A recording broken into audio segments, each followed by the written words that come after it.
The last 2 weeks have been a living you-know-what. I'm starting out by saying that because the last 2 weekends we had weddings, right? Last weekend, this weekend. Do you know what preceded all the weddings? Funerals. So I didn't want to start out this by saying, dearly beloved, we are gathered here to stay, but though we could start it out that way, couldn't we? There's one of the guys out there that says it's your last chance to escape. But you wouldn't want to, would you? Where's that photographer? Did you take one of those pictures of him trying to get out of the door? Yes. Yeah. They nuts. Why would you want to run away from that? Or her? Your gown is unbelievable. It's really neat. I never saw anything like it. Who picked it out? It was my mother. It was your mother's? My grandmother. Your grandmother made it? Everybody wears this? Oh, is that right? It's really nice. Good material, huh? It's lasted all these years? 40 years? That's really nice. How'd you keep it so nice?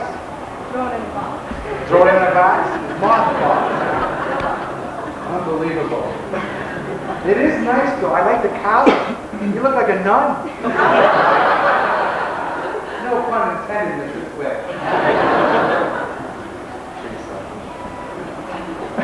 Some time ago, your paths crossed.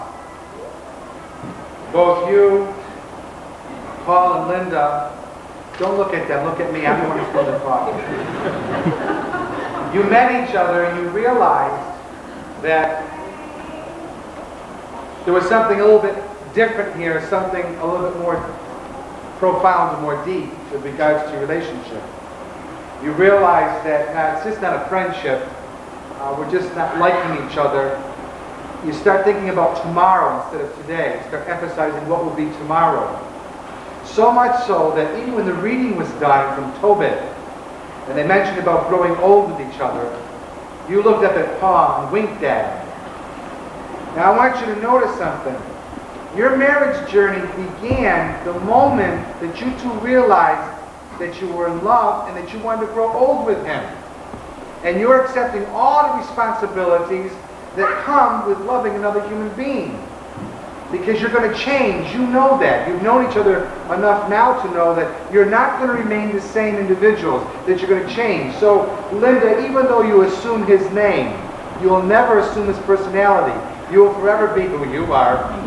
I know, thank God. And also, he can say this too, that he'll forever remain Paul and become who Paul is supposed to become in life.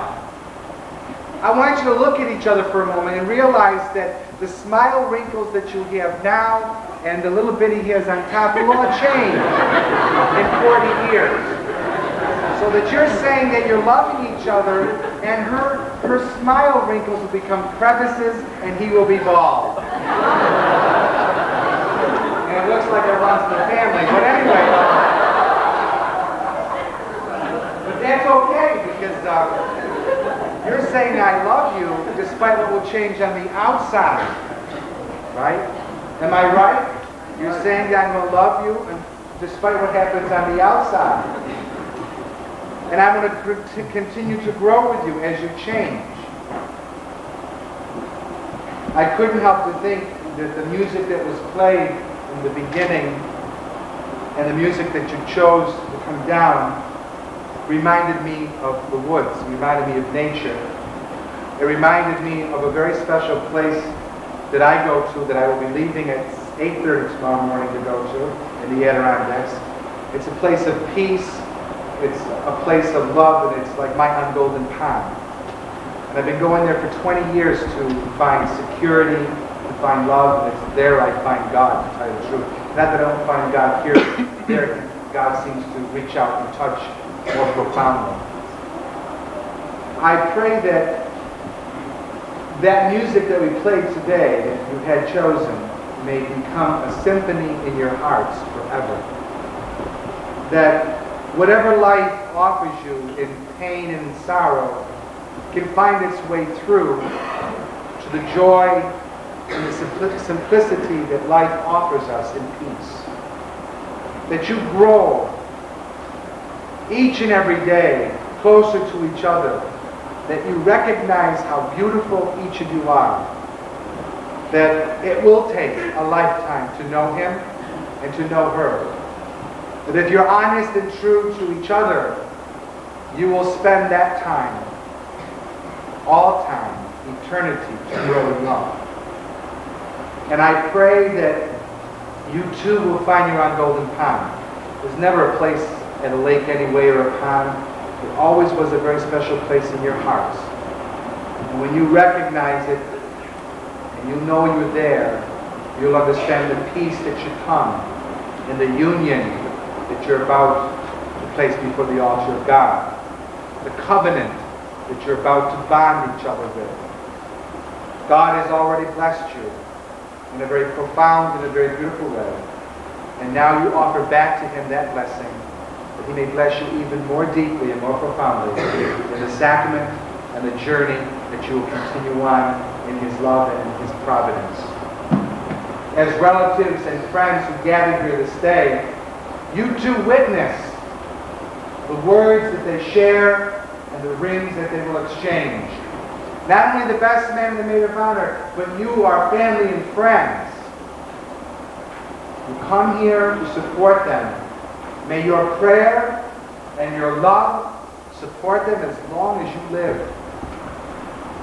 You are called as family and friends to be with them, to walk with them, to laugh with them, to cry with them, until you can no longer laugh, no longer walk, or no longer cry. Because we all one day will be called beyond this to a banquet rejoicing, and there to continue on that celebration in the communion of saints. Now, how many of you people, I always do this, watch soap operas? Now, don't lie, because there's very few church braces up there, and I don't want to steal anything down.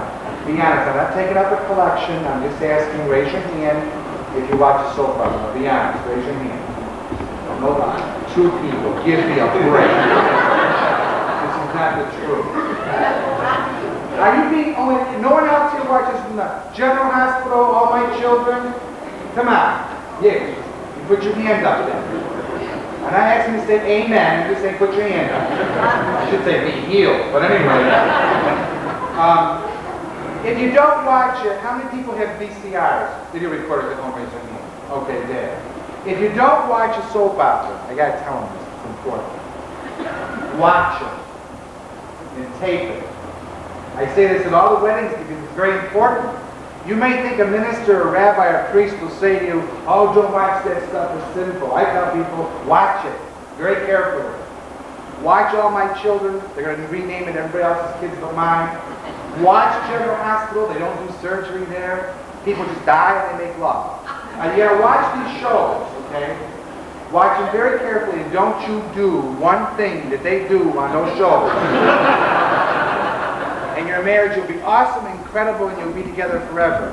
And God knows you shouldn't, because you can't clean house like that. Do you ever see how they clean house? They got all this beautiful jewelry on, they smell nice, their hair's already done up, and they're always playing with somebody else's husband. You don't want to do that stuff. Just stay with each other. When I tell people, watch it, don't do it, and you'll be fine. Am I right? Damn right. Oh. God knows that word, he made it. I said that you should offer your prayer for them. This is something else I share with people at weddings. It's very important. You've all given, in some way, Paul and Linda a gift, or you will. Those gifts come in small packages, some large, wrapped in very fine paper in a bowl. But I ask you to offer them something that you can wrap only with your love and your friendship, and you can offer it to them anytime you so choose. And if you want to put a dollar amount on it, it's priceless, because it comes from your heart. When the last dance is danced, the last song is sung. When you are rightfully and justly tired this evening after all the celebration, as you lay your head upon your pillow to rest this night, It is then I ask you and plead with you to offer them the most profound gift of your love, the most incredible and priceless gift. Pray for them every day, beginning tonight, that their love may be true, their love may be bound in God, and that no matter what life gives them, they will continue on. Will the wedding party now please stand and come forward?